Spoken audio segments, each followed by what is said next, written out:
Je m'appelle Eric et je suis reporter. J'ai récemment découvert Charleroi et le Sud-Hainaut.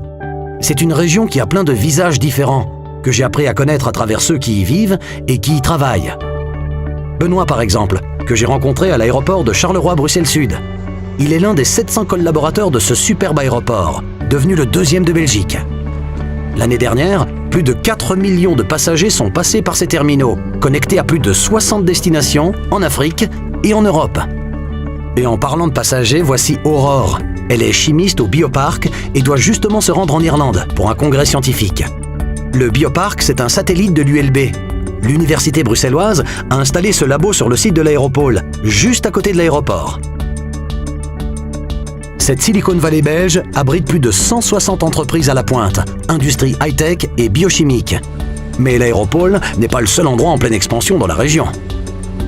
Demandez plutôt à Ludo. Chauffeur de camion, il emmène souvent des chargements de cette région vers tous les coins d'Europe. Il n'en revient pas de la quantité de marchandises qu'il doit livrer en ce moment. C'est beau une région qui produit autant. Ah, là c'est Nathalie. Cette charmante fleuriste est une Carolo de cœur et d'âme. Elle aime sa ville, et lorsqu'elle ne travaille pas dans sa boutique, elle adore aller sur les terrasses et dans les restos du centre-ville. À moins qu'elle ne prenne des photos, son autre grande passion. Et c'est pas par hasard que son lieu favori est le musée de la photographie. Ce paradis de la pellicule est le plus grand d'Europe. Mais il n'y a pas que dans les musées qu'il y a de belles images à regarder.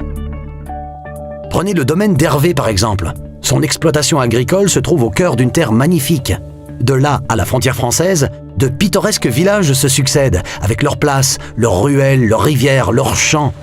Certains de ces villages ne sont qu'à 10 petites minutes de la ville. Raison pour laquelle on y rencontre souvent des citadins venus apprécier le bon air de la campagne. Et parmi ces citadins, Chloé, une jeune comptable qui vient souvent souffler au barrage de l'Odeur. Pendant les vacances, elle donne des leçons de voile aux touristes. Mais elle vient aussi s'y promener pour la journée, avec son compagnon et leur petit Antoine, qui peut rester là pendant des heures, à regarder tous ceux qui viennent profiter de la nature.